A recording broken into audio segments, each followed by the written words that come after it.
What's up guys, কেমন আছো তোমরা সবাই? আশা করি তোমরা সকলে ভালো আছো। আমি হলাম Indranil Das, rule and story চ্যানেলে প্রত্যেক দিন শিক্ষামূলক ভিডিও দিয়ে থাকি। আজকে আমরা যা আলোচনা করব দ্য গ্লাস ম্যানেজেরিয়া। অলরাইট, দেখো এই যে দ্য গ্লাস ম্যানেজেরিয়া রয়েছে, এটা একটা অসাধারণ নাটক এবং এই নাটক সম্বন্ধে দুই এক কথা বলবো, যে কথাগুলো পরীক্ষার দৃষ্টিকোণ থেকে খুব বেশি কাজে লাগবে তোমাদের। Let's get start. কে লিখেছেন, যিনি লিখেছেন তার সম্বন্ধে আগে দুই এক কথা জেনে নিই। থমাস বলতে পারো, Thomas whatever, right? Thomas Lanier William the third লিখেছেন। একজন বিখ্যাত নাট্যকার ছিলেন এবং একজন সফল স্ক্রিন রাইটারও ছিলেন। তার সাথে সাথে একজন অসাধারণ নাট্যকার, আমেরিকার অসাধারণ নাট্যকার, যিনি প্রচুর এক্সপেরিমেন্ট করতে ভালোবাসতেন। বুঝতে পারলে? তো সেই বিষয়গুলো আসবো 20th সেঞ্চুরিতে, বিংশ শতাব্দী, 20th সেঞ্চুরি, ইংরাজির আক্ষরিক অর্থ বলছি। 20th সেঞ্চুরির একজন সফল প্লে রাইট ছিলেন বা নাট্যকার ছিলেন, এবং এনাকে টেনিসি উইলিয়াম নামেও অনেকে চিনে থাকেন। বুঝতে পারলে?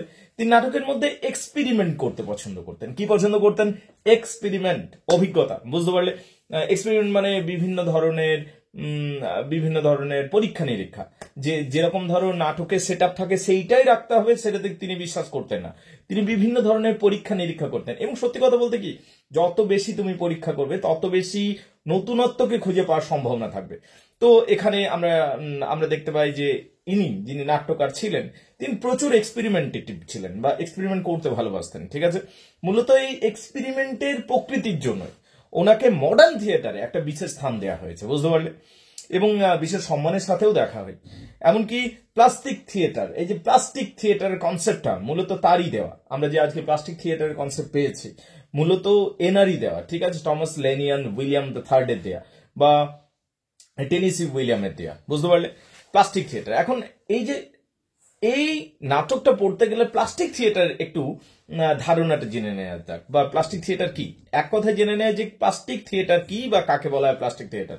দেখো, প্লাস্টিক থিয়েটার ব্যাপারটা কি একটু বোঝো। প্লাস্টিক থিয়েটারে মিউজিক বা লাইটের ব্যবহার করা হয় এবং সেটার মাধ্যমে প্লাস্টিক থিয়েটারে তাহলে মিউজিক, গান মিউজিক, বিভিন্ন মিউজিক এবং লাইট, কখনো নীল আলো, কখনো ডিপ ইয়েলো লাইট পড়বে, কখনো সাদা একটা লাইট স্পট লাইট পড়ে যাবে। তাহলে কি কখনো সঙ্গীত যে মিউজিকটা থাকে, কখনো ডিপ মিউজিক আসবে। তাহলে কি এই প্লাস্টিক থিয়েটার কি মিউজিক এবং লাইটের মাধ্যমে চরিত্রের মোড, চরিত্রের মেলানকলি এবং মেমোরি গুলোকে বোঝানো হয়। বুঝতে পারলে? মানে লাইটিং এর খুব কাজ থাকে আর মিউজিকের খুব কাজ থাকে এই প্লাস্টিক থিয়েটার গুলোতে। So it can be shed, তাই এটা বলা যেতেই পারে, অ্যাকর্ডিং টু টেনিসি উইলিয়াম মত অনুযায়ী, that plastic theatre was using a set design and effects such lighting and music to create an intentionally emotional atmosphere for those watching the play. মানে যারা উপভোগ করছে নাটকটাকে, তাদের জন্য তিনি একটা বিশেষ পরিস্থিতির সৃষ্টি করে দিতেন, যেটা দিয়ে তারা এই নাটকটার সারমর্মটা এবং মানে কি বলা হচ্ছে সেটাকে খুব ভালো করে বুঝতে পারেন। লাইটের ব্যবহার হতো, এত বেশি মিউজিকের ব্যবহার হতো এবং সেটার মাধ্যমে সেটা আরো বেশি ইন্টেন্সিফাই হয়ে যেত পুরো বিষয়টা। তো যাই হোক, নাট্যকার টেনিসি উইলিয়াম নিজের নাটকে বিভিন্ন সিম্বলকে ব্যবহার করেছেন, নিজের ইমেজরিকে ব্যবহার করেছেন এবং দক্ষতার সাথে ব্যবহার করেছেন। বিভিন্ন ইমেজরিকে ব্যবহার করেছেন, বিভিন্ন সিম্বলকে ব্যবহার করেছেন। আজকে আমরা দ্য গ্লাস ম্যানেজেরিয়ার নাটকটি সংক্ষেপে আমরা কিছু কিছু বিষয় বুঝবো। এই টেকনিক্যাল অ্যাসপেক্ট গুলো বিশেষ করে একটু করে বুঝতে চাইবো। দ্য গ্লাস ম্যানেজেরিয়া নাটকটি 1944 সালে প্রথমবার প্রিমিয়ার্ড হয়েছিল। বুঝতে পারলে? প্রিমিয়ার্ড শব্দটা গুরুত্বপূর্ণ। এই নাটকটি হলো একটি মেমোরি প্লে। বলো স্যার, একটু আগেই প্লাস্টিক থিয়েটার বুঝলাম, আবার মেমোরি প্লে। হ্যাঁ, দুটো বিষয়ই বুঝতে হবে। আরো কয়েকটা বিষয় আছে, যেমন ধরো মোনোলগ আছে, এই বিষয়গুলো বুঝতে হবে। তো যাই হোক, এখন যেটা বলছি, তাহলে প্লাস্টিক থিয়েটার বুঝলাম, এইবার বুঝছি আমরা কি মেমোরি প্লে কি। মানে কি, দেখো সহজে মেমোরি প্লে হচ্ছে এমন একটা নাটক যেখানে একটা প্রধান চরিত্র নিজের স্মৃতি ঘেটে ঘেটে সমস্ত কিছু বলবে এবং সেটাকে মঞ্চস্থ করা হবে। ঠিক আছে? তাহলে মেমোরি প্লে হলো এমন একটা নাটক যেখানে একটি চরিত্র, বিশেষ করে প্রধান চরিত্রই যে থাকে, স্ট্রিম অফ কনসাসনেস টেকনিকের মাধ্যমে, ঠিক আছে, তার স্মৃতিচারণা করেন। এবার বলো স্যার, স্ট্রিম অফ কনসাসনেস টেকনিকটা আবার কি?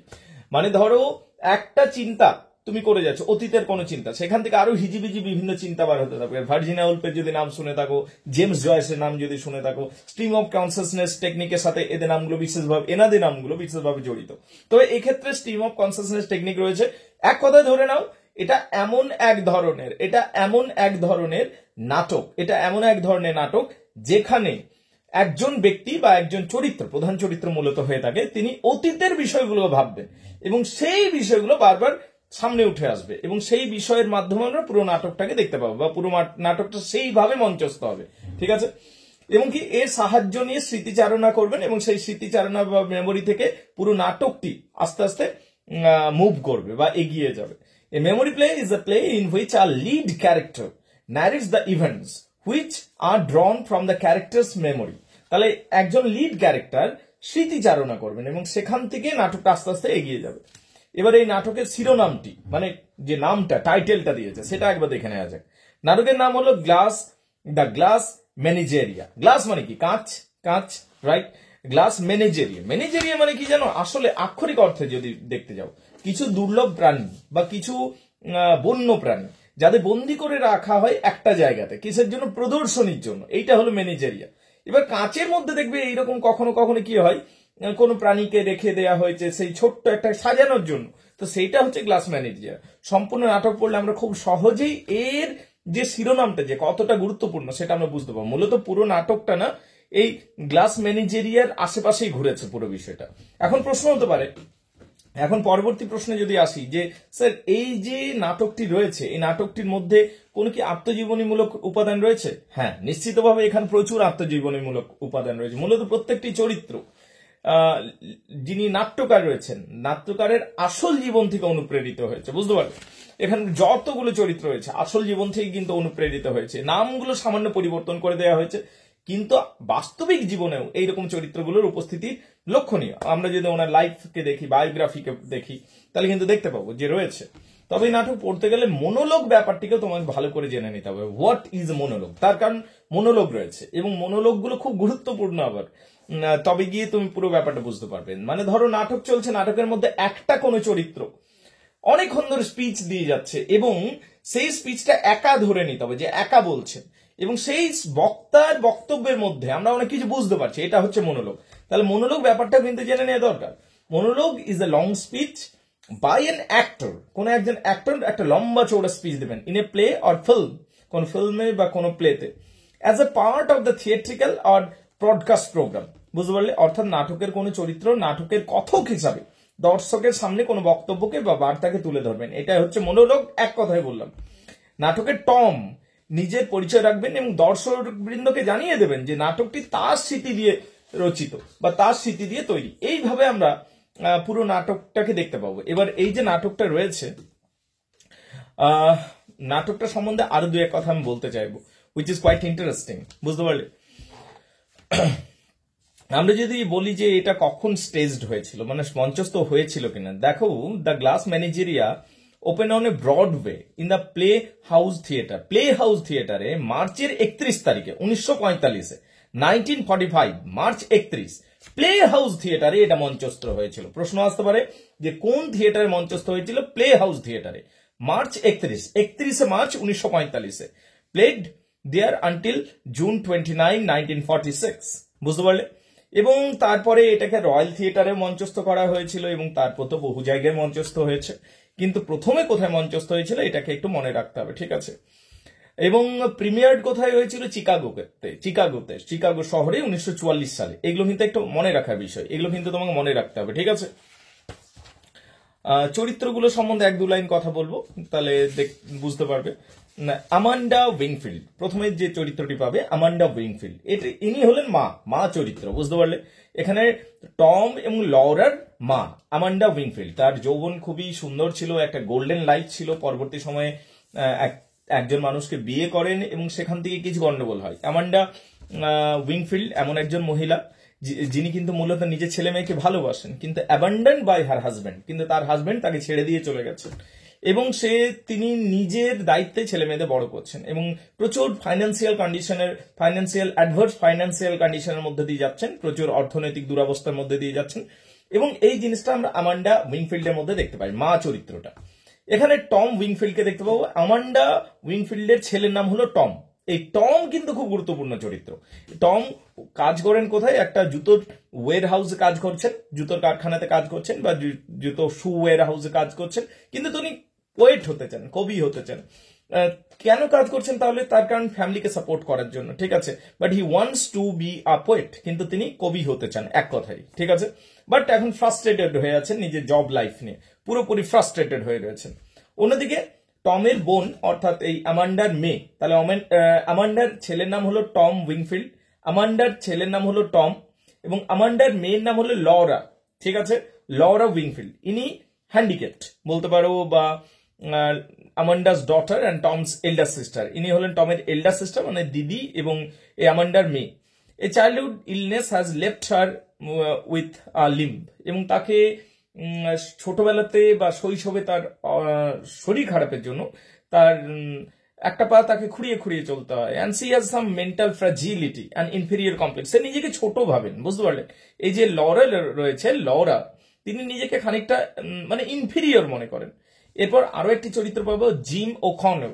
জিম ও কনরকে, অ্যান্ড এটা আরো একটি চরিত্র by the way, Jim O'Connor and old high school acquaintance of Tom, টমের বন্ধু এক কথায়, হ্যাঁ লরার বন্ধু। জিম ওয়াজ পপুলার অ্যাথলেট, একটা সময় খুব ভালো খেলোয়াড় ছিলেন এবং অ্যাক্টর ছিলেন during his days at Seldon high school. High স্কুলে যখন পড়তেন খুব ভালো খেলাধুলাও করতে পারতেন, ভালো অ্যাক্টর ছিলেন, ঠিক আছে। কিন্তু এখন সেও কাজ করছেন, শিপিং ক্লার্ক হিসাবে কাজ করছেন নিজের। তবে এখনো ইচ্ছা রয়েছে যে আমি কোনোদিন না কোনোদিন নিজের ইচ্ছাগুলোকে পূর্ণ করব, এবং হি হোপস টু সাইন এগেন। তিনি আশা রাখেন যে আমি আবার কিন্তু রাইজ করব। জিম ও কনর যিনি রয়েছেন, মিস্টার উইংফিল্ড অর্থাৎ আমান্ডার হাজবেন্ড টম এবং লরার বাবা। ইনি কোনোদিন স্টেজে আসবেন না, কিন্তু এনার নামটা বারবার আমরা দেখতে পাই, এমনকি ছবি ভালো করে টাঙানো থাকবে স্টেজে, বুঝতে পারবেন? আমান্ডাস অ্যাবসেন্ট হাজবেন্ড, যে পালিয়েছেন, এবং Laura's and Tom's father. Mr Wingfield was a handsome man, তিনি খুব হ্যান্ডসাম ছিলেন, এবং তার খুব নামডাক ছিল, তার ফিজিক্যাল চার্ম ছিল, তিনি দেখতে খুব হ্যান্ডসাম ছিলেন, এবং তিনি ফল ইন লাভ হয়েছিলেন, এবং পরবর্তী সময় তিনি স্ত্রীকে ছেড়ে ডিসঅ্যাপিয়ার হয়ে যান সিম্পলি, ঠিক আছে। এইভাবে আমরা দেখতে পাই মিস্টার উইংফিল্ডকে আমরা দেখতে পাচ্ছি। হোপফুলি যে ব্যাকগ্রাউন্ড গুলো দিলাম, আশা করি এগুলো তোমাদের অনেকটাই কাজে লাগবে। দেখো, দ্য গ্লাস ম্যানেজেরিয়া কোনো কঠিন নয়, কিন্তু এই টেকনিক্যাল অ্যাসপেক্ট গুলো অবশ্যই জানবে তোমরা। কত সালে প্রকাশিত হয়েছিল, এটা পড়তে গেলে প্লাস্টিক থিয়েটার কি, মোনোলগ কি, মেমোরি প্লে কি, এইগুলো একটু একটু জেনে নিতে হবে, ঠিক আছে। সামারি অবশ্যই করে যাও, সামারির সাথে সাথে এই টেকনিক্যাল বিষয়গুলো জেনে নাও, নিজেরাই উত্তর বানিয়ে লিখতে পারবে। সো ভিডিও দেখার জন্য অনেক ধন্যবাদ। যে চ্যানেলকে সাবস্ক্রাইব না করেছো, সাবস্ক্রাইব করে ফেলো এবং শেয়ার করো। Thank you very much indeed guys.